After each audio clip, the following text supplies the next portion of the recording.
कागज और मुद्रण। कभी कभी कोई आविष्कार इतना महत्वपूर्ण होता है कि यह लोगों की कार्यप्रणाली को हमेशा के लिए बदल देता है। ऐसा ही लगभग 2000 वर्ष पूर्व हुआ जब चीन में कागज का आविष्कार हुआ। मनुष्य याद करने की बजाय अब उन सारे तथ्यों चीजों का लेखा रख सकता था। इस लिखे को वह कहीं भी अपने साथ आसानी से ले जा सकता था। पहले व्यापारी अपने माल का लेखा चिकनी मिट्टी की पट्टियों पर लिखकर रखते थे, अब यह लेखा वे कागज पर लिखकर रख सकते थे। कागज पर लिखी जाने वाली पहली पुस्तक धार्मिक और वैज्ञानिक पुस्तकें थी। कागज के आविष्कार के बाद लोगों ने इस पर लिखने के विभिन्न तरीके ढूंढ लिए। कुछ लोगों ने इस पर पक्षियों के पंखों से बनी कलम और स्याही से लिखा। चीन के लोगों ने लकड़ी के टुकड़े पर संदेश उकेर कर उसे पर स्याही लगाई और इसे कागज पर दबाकर छाप दिया। छपाई का यह तरीका आज भी इस्तेमाल किया जाता है। इस तकनीक को ब्लॉक प्रिंटिंग कहते हैं। चीन वासियों ने इस तकनीक से दुनिया की पहली कागजी मुद्रा छापी। जनसंचार का माध्यम।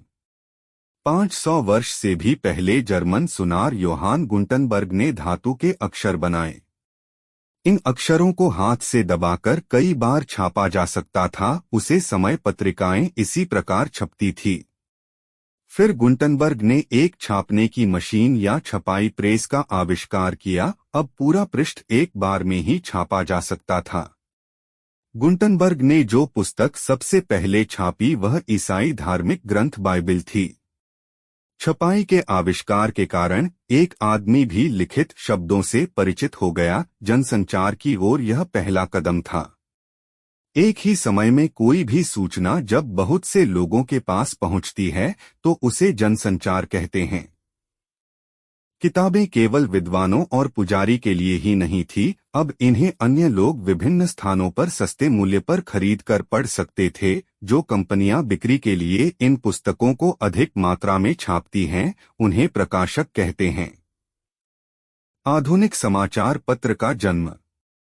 छपाई के आविष्कार के बाद समाचार पत्र छपने लगे। इससे जनसंचार का एक महत्वपूर्ण साधन शुरू हुआ। हमारे महान स्वतंत्रता सेनानी समाचार पत्रों द्वारा अपने विचार जनता तक पहुंचाते थे। महात्मा गांधी ने यंग इंडिया पत्रिका और हरिजन समाचार पत्र का संपादन किया।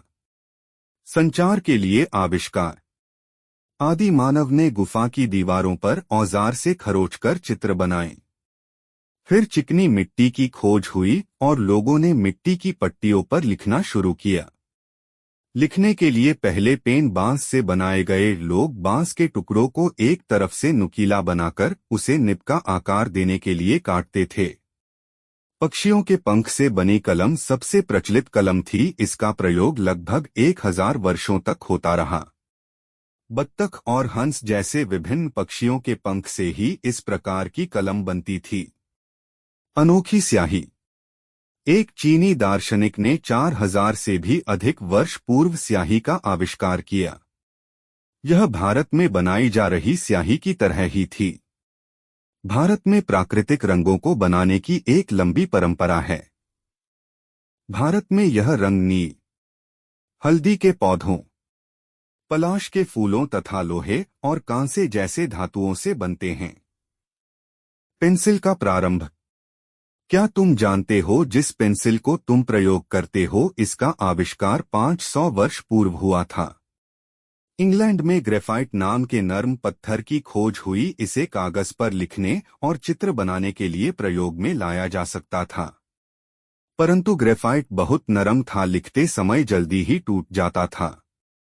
फिर इसे लकड़ी के 2 टुकड़ों के बीच बांधकर प्रयोग में लाया गया। यह तरीका आज भी अपनाया जाता है। आज ग्रेफाइट को और अधिक मजबूत बनाने के लिए इसमें चिकनी मिट्टी मिलाई जाती है। पेन का प्रारंभ। मनुष्य ने हमेशा अच्छे पेन और अच्छी स्याही बनाने के प्रयास किए हैं। पंखों वाले कलम के बाद बॉल पॉइंट पेन के आविष्कार से पेन से स्याही निकलने का खतरा भी नहीं रहा। 1960 में फेल्ट टिप पेन या फेल्ट पेन का आविष्कार हुआ था। वैसे तो अब बाजार में तरह तरह के पेन उपलब्ध है, परंतु क्या तुम जानते हो कि अंतरिक्ष में अत्यंत परिष्कृत पेन भी प्रयोग में नहीं ले जा सकते हैं? इन सब में स्याही निकल जाती है। आखिर इसका उपाय एक बच्चे ने निकाला। वह अमेरिकी स्पेस सेंटर भ्रमण करने गया था। वह बोला, क्यों ना आप पेंसिल का उपयोग करें। अंतरिक्ष में लिखने के लिए अंतरिक्ष यात्री पेंसिलों का ही प्रयोग करते हैं। टाइपराइटर का जन्म लगभग 130 साल पहले अमेरिका के एक इंजीनियर ने टाइपराइटर का आविष्कार किया। टाइपराइटर पर टाइप करना हाथ से लिखने की अपेक्षा तीव्र और साफ सुथरा था, इसलिए यह साधन शीघ्र ही संचार में प्रसिद्ध हो गया था। कंप्यूटर का आविष्कार। जब कंप्यूटर का आविष्कार हुआ तो पहले पहले इसे केवल गणना के लिए कैलकुलेटर की तरह प्रयोग में लाया गया। शीघ्र ही आविष्कारों ने इसके अन्य उपयोग भी ढूंढ निकाले। कंप्यूटर के कीबोर्ड से टाइप करना भी तीव्र था। आजकल बहुत से कार्यालय में टाइपराइटरों का स्थान कंप्यूटर्स ने ले लिया है। कंप्यूटर का उपयोग भवनों के डिजाइन बनाने, लेखा रखने, किताबें लिखने और इनका डिजाइन तैयार करने में होता है। और तो और आपकी सभी किताबें भी कंप्यूटर पर लिखी गई है। कंप्यूटर में पूरे संसार को आपस में जोड़ने वाला नेटवर्क उपलब्ध है। इतना ही नहीं, जेट विमान के परिचालन तथा करोड़ प्रश्नों की सूचना संग्रहित करने के लिए भी कंप्यूटर का उपयोग होता है।